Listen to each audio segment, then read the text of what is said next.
চলেন আমরা ঢাকা যেয়ে পলায়ে যাই, বিয়ে করি। তো আমার ভাইয়ের বউ দেখে আপনি কি হয়েছেন, ভাইয়ের বউ যে কথা আমার বউ তো একই কথা। তো আমি বলি শোনো, এটা তো কখনো কেউ মানতে পারবে না।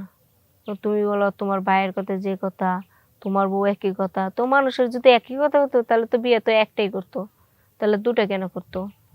আসসালামু আলাইকুম, আমার নাম রাইসা, আমার বাড়ি বগুড়া। আমার একটা মূল উদ্দেশ্য যে কারণে আসা, আমার একটা ঘটনা ঘটেছে আপন মানুষের কাছ থেকে, সেটা তুলে দেওয়ার জন্য আপনাদের মাঝে আসা। তো ঘটনাটা হলো, আমার বাড়ি বগুড়া। বগুড়া আমার এলাকার চেয়ে আমি বেশি সুন্দরী ছিলাম, অনেক সুন্দর একটা মেয়ে ছিলাম। থাকার পরে মানুষের নানা ধরনের অত্যাচারে আমার বাবার ঘরে আমাকে রাখতে পারলো না। খালি বিয়ের কথা বলে, প্রেমের প্রস্তাব দেয়, ওইটা ওইটা বাজে ধরনের। তো আমার বাবা বলে মেয়ে মানুষ তাড়াতাড়ি বিয়ে দিলেই ভালো, বাজে মানুষের কারণ থাকতে পারে না, এত একটা সুন্দরী মেয়ে এলাকার ভিতরে রাখা যায় কিভাবে। পরে আচ্ছা বিয়ে দিল, ক্লাস 8-এ পড়ি তখন, বিয়ে দিল। বিয়ে দেওয়ার পরে 5-6 মাস ঘর সংসার করার পরে আমার জামাই পোস্টিং করে আপনার রংপুরে। আচ্ছা জামাই ওই জায়গায় থাকে, আসা যাওয়া যায় ই করে। তো এইভাবে সংসার কাটতে থাকলো। আমার আবার শাশুড়ি, আবার কম বয়সী একটা দেবর আছে। আবার আমার ঘর সংসার করার পরে অনেকদিন পর 10 বছর হয়েছে, পর 10 বছর ঘর সংসার করার পর আমার শ্বশুর হঠাৎ করে মারা যায়। তো হঠাৎ করে মারা যায়, তো এইভাবে দিন আমাদের শ্বশুর বাড়ি থাকতে থাকি, আসা যাওয়া করে, জামাই আসে যায়, সরকারি চাকরি করে, এটা তো বুঝিনি কেমন জায়গায় জায়গায় পোস্টিং করে যায়, ওই জায়গায় ও চলে যায়। তো আমাকে আর সঙ্গে করে তো আর নিয়ে যেতে পারে না, যে তার বউকে সে সঙ্গে করে নিয়ে যাবে। তো সে বলল আমার বাবা যেহেতু মারা গেছে, তো তুমি আর আমার একটা কম বয়সী একটা দেবরকে নিয়ে থাকবা, তোমার এটা অন্যরকম একটাই। আর ঢাকা নিয়ে থাকলে মানুষে বলবো কি, সরকারি চাকরি করে বউ নিয়ে ঢাকা থাকে, তো মানুষ এটা খারাপ বলবো।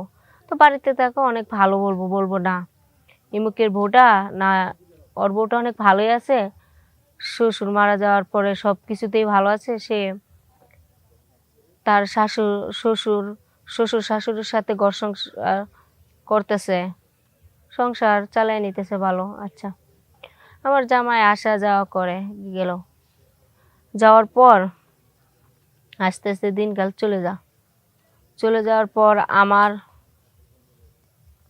আমার দেবর, কম বয়সী দেবর যে আছে, সেটা হঠাৎ করে আমার দিকে একদিন নজর দেয়।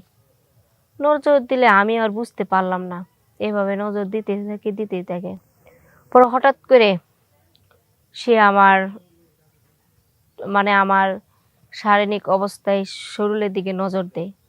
তো নজর দেওয়ার পরে আমি বলি আমার দেবর আমার কাছে এইভাবে চোখে তাকালো, আমি তো এটা কখনোই কল্পনা করতে পারলাম না। তো আমার জামাই জানলে তো ওকে রাখবো না, আমারেও রাখবো না, তো দুজনে মেরে ফেলবো। তো এখন কি করা যায়?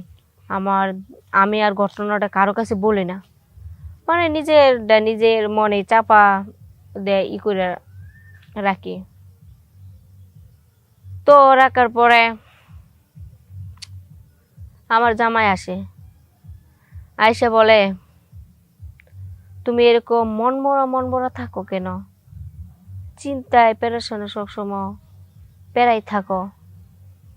আমি আর বলতে চা না, বলতে তো জানেনি, যত কিছু হোক জামাইয়ের কাছে কি আর এটা শেয়ার করা যায়? তোমার ভাই আমার দিকে নজর দিছে, আচ্ছা যাক। তো আমার জামাই আবার চলে যা জামালপুরে। জামালপুরে যাওয়ার পরে আমি আবার আমার দেবর আমার বলতেছে চলো একদিন যাই ঘুরে আসি। তো গেলাম, এভাবে ঘুরি, তার সাথে মজা আড্ডা সব কিছুই করার পরে অনেক নানান কিছু এভাবে আবার চলে গেল আপনার 2-3 বছর। যাওয়ার পরে আমার দেবরের তখন আপনি বিশ 20-এর উপরে বয়স, 20-21 বছর।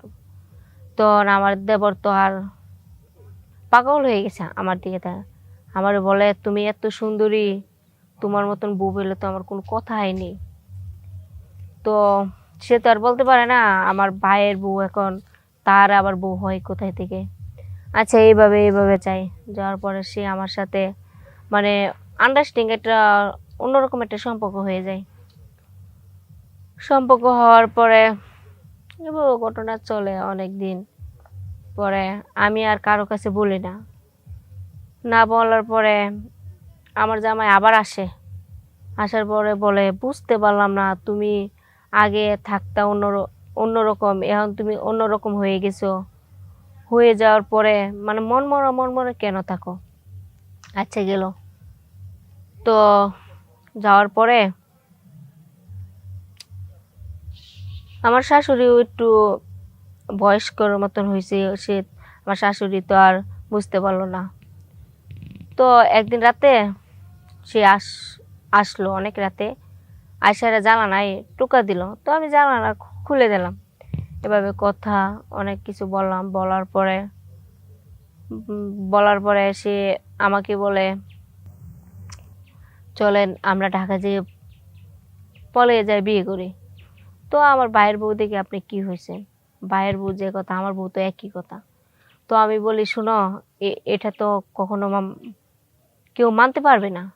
তো তুমি বলো তোমার ভাইয়ের কথা যে কথা, তোমার বউ একই কথা। তো মানুষের যদি একই কথা হতো তাহলে তো বিয়ে তো একটাই করতো, তাহলে দুটা কেন করতো?